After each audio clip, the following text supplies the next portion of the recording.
Maintenant qu'on a parlé du jugement des autres et ainsi de suite pour vraiment entretenir la flamme, là, on va parler de l'incertitude, le fameux doute, l'inconnu, la peur de cet inconnu-là, quand rien n'est garanti. Et ça, c'est un sujet que j'adore, qui me passionne énormément parce que l'incertitude, c'est souvent vu comme un danger. Hein. C'est crime. Souvent, on a la peur d'avoir peur. Mais si on le voyait plutôt comme étant quelque chose d'un champ des possibles, d'un champ de possibilités.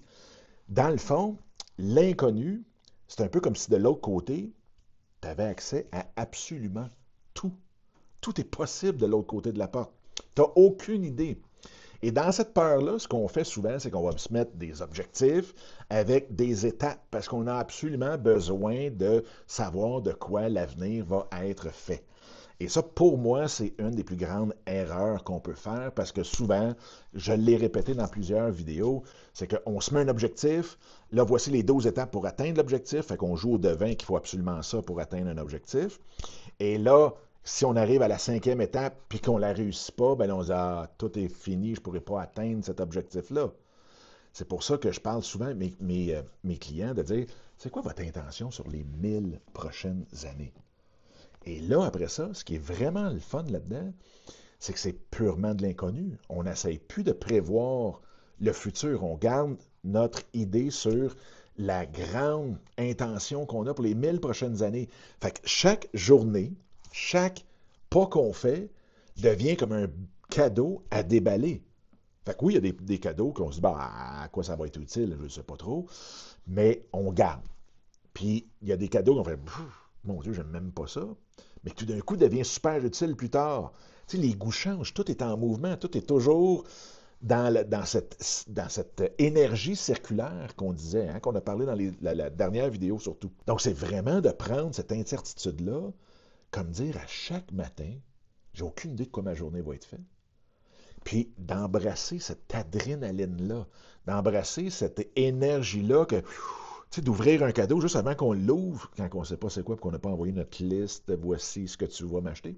Mais un vrai cadeau, c'est le fun. On devient fébrile. Il y a quelque chose qui nous énergise beaucoup dans ouvrir le cadeau, quand on ne sait pas c'est quoi. Fait que prendre l'inconnu comme étant justement toutes les possibilités de ce qu'il peut y avoir dans ce cadeau-là, tout en gardant le focus sur notre grande intention.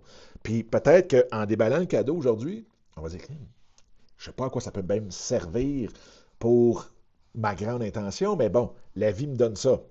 Fait que ça doit être, je vais peut-être l'utiliser aujourd'hui, je vais peut-être l'utiliser demain, après-demain, dans 6 mois, un an, peu importe, c'est pas grave. Mais on déballe des cadeaux. On déballe cet inconnu-là avec une fébrilité. Dans le zen, on parle beaucoup de garder l'esprit du débutant, d'aller chercher toujours cette curiosité-là, cet émerveillement-là, d'apprendre de nouvelles choses tout en gardant notre esprit sur quelle est notre grande intention sur les 1000 prochaines années. Comme moi, c'est de découvrir qu'est-ce que je suis une fois qu'il n'y a plus rien. Une fois que je vais tout enlever, les petites couches, les histoires, tous les rôles qu'on se donne, puis ainsi de suite. Donc, c'est une quête qui est quand même très grande, juste par l'ego, comment être capable de travailler avec notre ego pour en arriver à avoir plus rien. Hein. L'ego, moi, je le vois comme étant une fenêtre à laquelle on peut dessiner un peu quelque chose qui vient teinter ce qu'on regarde à l'extérieur, puis que souvent, l'ego, si les dessins sont beaux, pas beaux, peu importe, là, ah non, non, si on dessine un arbre dans notre fenêtre, puis qu'on regarde dehors, c'est un désert, mais on voit quand même un arbre. Mais la réalité, c'est un désert. Fait que si on efface le plus possible, puis qu'on met notre ego d'une façon super transparente, on est capable de voir beaucoup plus la réalité. Bref, ça, c'est ma grande intention.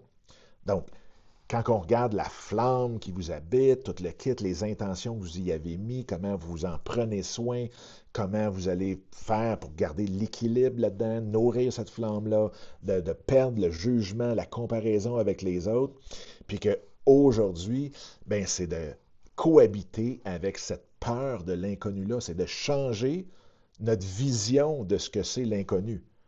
Et si on le regarde comme, wow, c'est des cadeaux qu'on déballe à chaque jour, à chaque fois, à chaque pas qu'on fait, ça devient tellement plus agréable. Puis on accepte tout, ce que la vie nous donne. Même ce qu'on appelle, hein, vous le savez, c'est un cliché, les cadeaux mal emballés. Mais ça reste un cadeau. Ça reste quelque chose, quand on dit hein, ce qui ne nous tue pas nous rend plus fort, ben, justement, c'est une racine sur laquelle on met notre pied pour grimper plus haut. C'est une roche qu'on contourne pour voir un autre chantier, une autre direction, partir dans quelque chose de nouveau, mais qui va nous amener au sommet. Si on se décourage à chaque roche ou chaque racine qu'on voit, ça se peut qu'on s'enfarge dans une roche, ça se peut qu'on s'enfarge dans une racine. C'est pas grave, on se relève, puis on met le pied dessus, puis après ça, on est capable d'aller plus loin.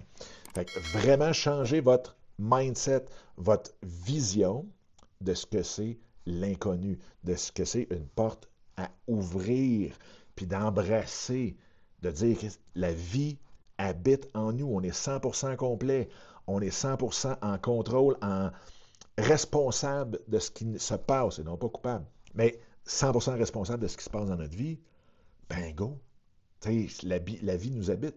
Ouvrons-la, la porte. J'ai hâte de déballer mon prochain cadeau. Cool?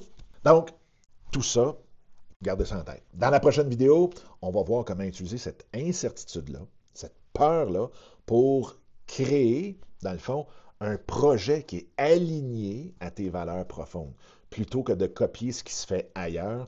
Fait que on se retrouve là-bas et vous allez voir, tout prend forme tout d'un coup. Et là, votre projet s'en vient. Projet de vie, projet d'entreprise, peu importe. Mais on va utiliser tout ce qu'on vient de voir dans les précédentes vidéos pour créer maintenant un projet et se servir de cette énergie-là. À tout de suite. On se revoit dans cette vidéo aussi.